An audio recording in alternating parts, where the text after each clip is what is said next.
The sound of the ocean drowns out everything else. The smell of salt, the warmth of tropical air.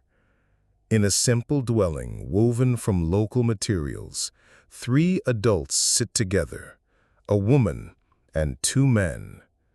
They talk calmly, sharing food. No jealousy, no furtive glances, just calm, confident presence. There are no walls here, neither physical nor moral ones, because here, on Mangareva Island, everything is done differently, even relationships between people. This isn't some exotic show put on for tourists. This is everyday life. Life in a community of about 1,500 people lost in the middle of the Pacific Ocean. A community that has chosen to live outside the familiar coordinates of our civilization. There are no cops here, no courts, no digital surveillance, and there's none of what we consider the foundation of family life, legally binding, monogamous marriage. On Mangareva, survival and well-being aren't built on laws written on paper or external control. They're built on something far more fragile, and yet far more solid. Absolute, uncompromising honesty. In a world where we're used to protecting our vulnerability with contracts and obligations, they've chosen openness. And this is a choice dictated by the very reality of their existence. Isolation from the rest of the world isn't just a challenge, it's an opportunity. An opportunity to preserve an ancient way of life uncorrupted by outside interference. An opportunity to build a society based on principles that, in our world, seem like either utopia or anarchy. On Mangareva, there's no need for law enforcement because the main guardian is truth. No need for courts because the highest authority is trust.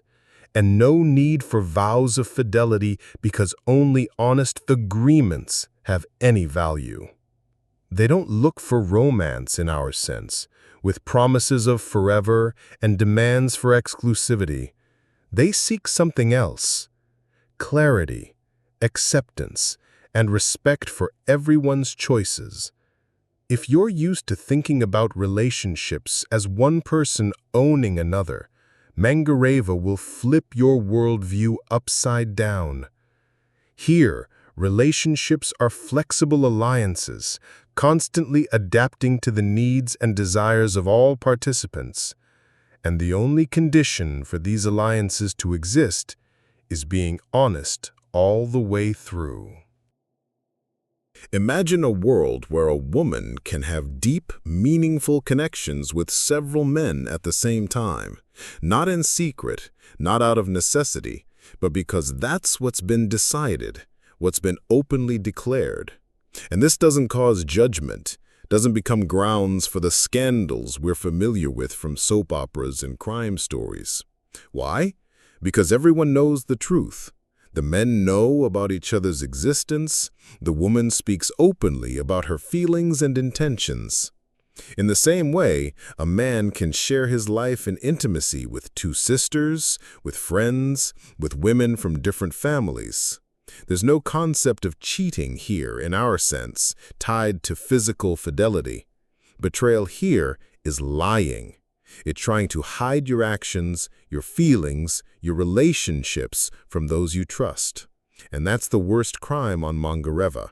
Not physical intimacy with someone else, but deceiving the person beside you. In our world, we spend enormous amounts of energy on control.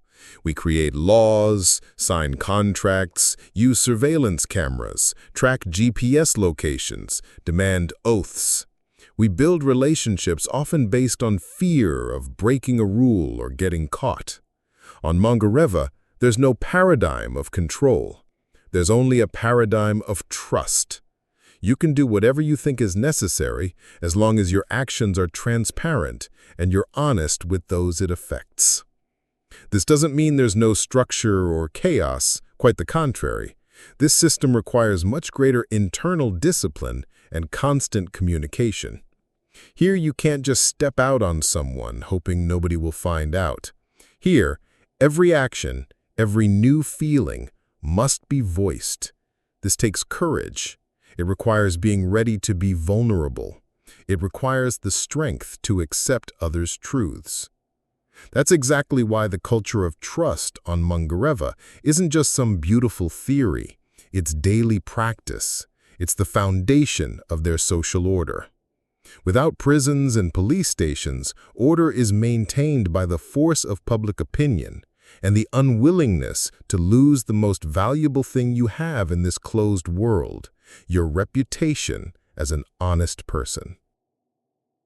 Every dwelling here is open, not just physically, but metaphorically. The village is one big house where hiding the truth is almost impossible. There's no room for a double life. There's only life lived openly, in full view of everyone. And in this lies the amazing purity of their world. A purity that's so lacking in ours, tangled up in secrets and half-truths. We're used to the foundation of family being an unbreakable union of two people sealed with a stamp and vows. On Mangareva, there's no such concept. Family here is an evolving, living organism. It's an alliance based on dialogue and freedom of choice. Today you might be close, tomorrow just friends, the day after that sharing your life again. The main thing is that every step is taken with full knowledge and consent of everyone it affects. This island, lost in the ocean, offers us a radically different view of human relationships, a view where vulnerability becomes strength and openness becomes the highest value. A view that makes us wonder, maybe our drive for control and exclusivity is just a sign that we're afraid to truly trust each other. On Mangareva, there's no fear of getting caught. There's fear of losing trust. And that's probably a much more powerful regulator of behavior than any criminal code. This otherness of Mangareva has deep roots in their history. Isolation didn't just preserve them from outside influences, it shaped them. In a world where there's no one to rely on except your fellow tribesmen, where everyone must contribute to collective survival, lying becomes not just a moral failing, but a threat to the entire community's existence.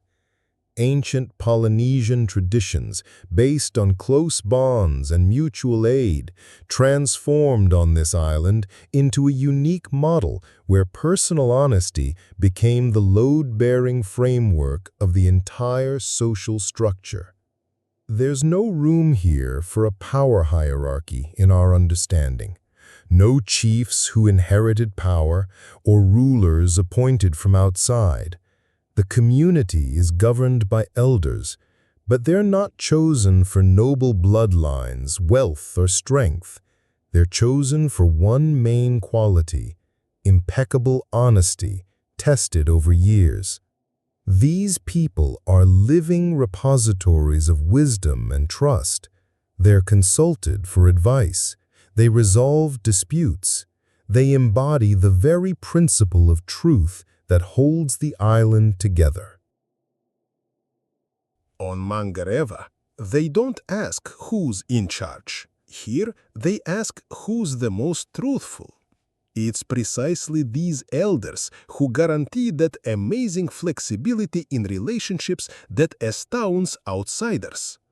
When a woman decides to share her life or intimacy with several men, or when a man chooses to build relationships with several women, it doesn't happen in secret. It's known, it's discussed openly. Perhaps it's first talked through with the elders or family heads to make sure all parties understand and agree. These aren't shameful secrets, their new configurations of alliances within the community. And here we come to the most amazing aspect, the absence of jealousy and scandals that we're used to. In our world, we often connect these destructive feelings with a partner's physical closeness with someone else. On Mangareva, betrayal is, as we've already said, lying. You can be close with anyone if you've honestly told those it concerns. Jealousy doesn't arise not because people don't have feelings, but because there's no ground for deception. When everything is transparent, there's no room for suspicion and the hidden pain born from secrecy. Picture this. A man lives with one woman but has a deep connection with another from a neighboring dwelling. In our world, this would become grounds for drama, condemnation, possibly a divorce. On Mangareva, this might simply be a fact, openly acknowledged by all participants. Maybe the women are friends with each other, maybe the men help each other with work. Their relationships aren't a closed square, but rather an expanding circle of trust. Everyone knows who's with whom and why, and as long as this openness is maintained, stability is maintained too. Mangareva's culture teaches us that trust isn't weakness, it's strength. They don't waste resources on control and punishment. Instead, they invest in maintaining an atmosphere where being honest is the natural and only possible state. There's no need for prisons when losing the community's trust means complete isolation and inability to survive. There's no need for legal obligations when a given word and open intention are valued above any signature on a contract. The place symbolizing this way of life might be the open space in the village center where the elders gather. There, under tree canopies or by an ancient stone, important matters are discussed. Decisions affecting the entire community are made. This isn't a place of power, but a place of truth. Anyone can come and voice their opinion.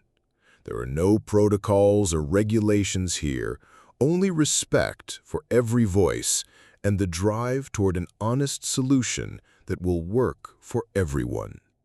It's here, in open dialogue, that their unique system of relationships is born and maintained. On the island, they don't believe in forever promises.